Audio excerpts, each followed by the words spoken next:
तो hey buddies, welcome back to my YouTube channel. মোৰ নাম দীপজ্যোতি দত্ত আৰু আপোনালোকে চাই আপোনালোকৰ মৰমৰ YouTube channel ধুধুৱা ব্লগাৰ।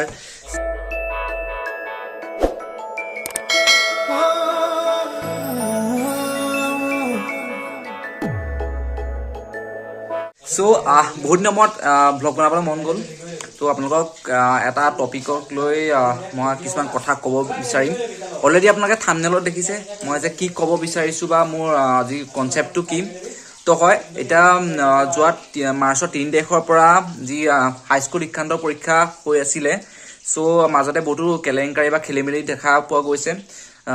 তো প্ৰথমতে হেৰিয়াৰ পেপাৰ, এইটো মেথমেটিক্সৰ পেপাৰ খেলি মেলি হৈছিলে, যিটো মানে ফাদিল হৈ গ'ল। তাৰপিছতে যিটো ছায়েন্সৰ পেপাৰো ফাদিল হৈ গ'ল। তাৰপিছত গোটেইখন অসমত ৰজাল বজাল হৈ গ'ল। মানে বহুত লোক এৰেষ্ট হ'ল, কিছুমান ষ্টুডেণ্টো এৰেষ্ট হৈছে মানে শুনিব পোৱা মতে। তো মানে আমাৰ শিক্ষা ব্যৱস্থাটো কি হৈছে একো ধৰিব পৰা নাই। বহুত কেইজন পণ্ডিতে বিভিন্ন ধৰণৰ মতামত দিছে, বহু কেইজন ইউটিউবাৰে মতামত দিছে যে মেট্ৰিকক লৈ কিছু কিছু কথা কৈছে। তো মানে এতিয়া পৰিস্থিতিটো মানে বেলেগ এটা পৰ্যায়ত যাব ধৰিছে। মেট্ৰিক পৰীক্ষা উঠাই দিলে বুলি কৈছে মানে নেক্সট ইয়েৰৰ পৰা। তো কথাটো হ'ল কি, এতিয়া মই এটা খবৰ পালোঁ। খবৰটো হৈছে যে আছামিজৰ পেপাৰ এখন লিক হৈছে। অহা 18 তাৰিখ পৰহিলে যি আছামিজৰ এক্সাম আছিলে মেট্ৰিকৰ, তো কথাটো হ'ল কি সিহঁতৰ আছামিজৰ পেপাৰখন লিক হৈ গ'ল। মানে কোনোবা কি লোহিত কিবা এটা খাপলা কিবা এটা বুলি আছে নামটো, কোনোবা এখন জেগাৰ পৰা তেওঁ মানে পেপাৰখন লিক কৰিছে বুলি গম পোৱা গৈছে। CMA অলপ আগতে টুইট কৰিছে বা মেছেজ কৰিছে, এনেকুৱা ছ'চিয়েল মিডিয়াত পষ্ট দিছে ইয়াৰ ওপৰত। তো গোটেই ছ'চিয়েল মিডিয়াটো এটা বেলেগ ধৰণৰ এটা মানে পৰিস্থিতি দেখা পোৱা গৈছে। আৰু ষ্টুডেণ্টৰ মাজত এটা ভয় ভাৱ মানে দেখিব পোৱা গৈছে। মোৰ চিনাকি বহুকেইজন ভাইটি ভণ্টি মানে পৰীক্ষাক লৈ ইমান টেনশ্যন হোৱা নাই, যিমান সিহঁতি পৰীক্ষা পিছুৱাই আছে। এতিয়া শুনা ছায়েন্সৰ পেপাৰখন 30 তাৰিখলৈ হেৰি কৰিছিলে, পষ্টপন কৰিছিলে।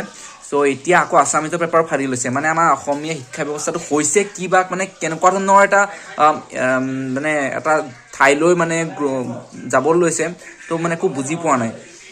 তো আপোনালোকে যিসকলে পেপাৰবোৰ লিক কৰিছে, আপোনালোকক মই সাদৰেৰে অনুৰোধ জনাম, আপোনালোকৰো ল'ৰা ছোৱালী থাকিব পাৰে, আপোনালোকৰ ল'ৰা ছোৱালীয়ে আগতে এক্সাম দিব পাৰে বা দিবলৈ লৈছে।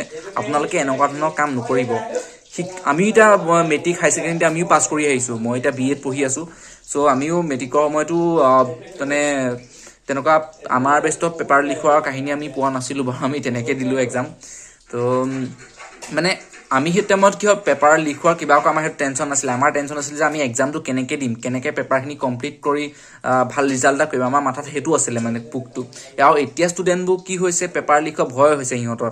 মানে পেপাৰ লিক কৰিছে, এক্সাম পিছুৱাই আছে, সিহঁতৰো পঢ়িবলৈ মন নাযায়।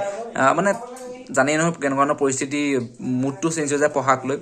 তো প্লিজ নকৰিব, এনেকুৱা ফটুৱামি কাম নকৰিব।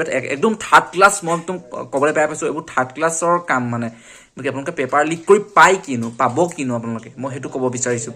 সেইবোৰ নকৰিব।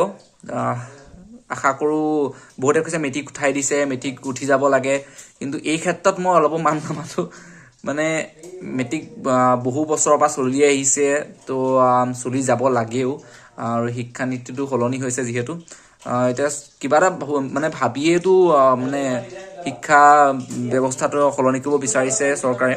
তো ভালেই হ'ব চাগে, কিন্তু পৰাপক্ষত মই আকৌ এবাৰ কৈছোঁ, আপোনালোকে এই পেপাৰ লিক কৰা কামো নকৰিব। ষ্টুডেণ্টৰ মানে ব্ৰেইনত এটা বেলেগ এটা চাপ থাকি যাব যে মানে এক্সামক লৈ। কিছুমানে এতিয়া যিবোৰ মানে অলপ শ্বৰ্ট টেম্পাৰ, সিহঁতে কি হ'ব, ছুইচাইড কৰাৰ ধান্দা কৰিব, কিবা ছামথিং তেনেকুৱা বেয়া এটা মানে কাম হাতত ল'ব।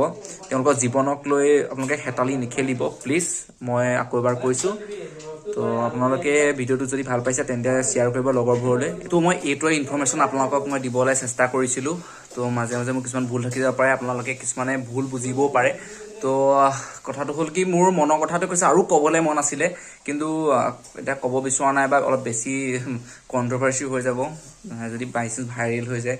তো এইটোতো পচিবলে নহয়। তো প্লিজ আপোনালোকে নকৰিব দেই, এনেকুৱা কাম নকৰিব। ল'ৰা ছোৱালী মানে ষ্টুডেণ্টক লৈ এনেকুৱা ধৰণৰ মানে ষ্টুডেণ্টৰ জীৱনক লৈ এনেকুৱা হেতালি নেখেলিব, মই পুনৰবাৰ কৈছোঁ।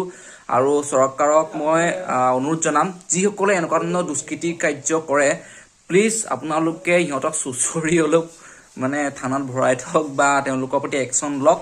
আমাৰ চৰকাৰ আমাৰ ৰাইজে আপোনালোকৰ পৰা এয়াই বিচাৰে যাতে আমাৰ গোটেই আইনী ব্যৱস্থাটো এক সুশৃংখলভাৱে চলি যায়। তো ভিডিঅ'টো মই ইয়াতে সমাপ্তি ঘটাইছোঁ।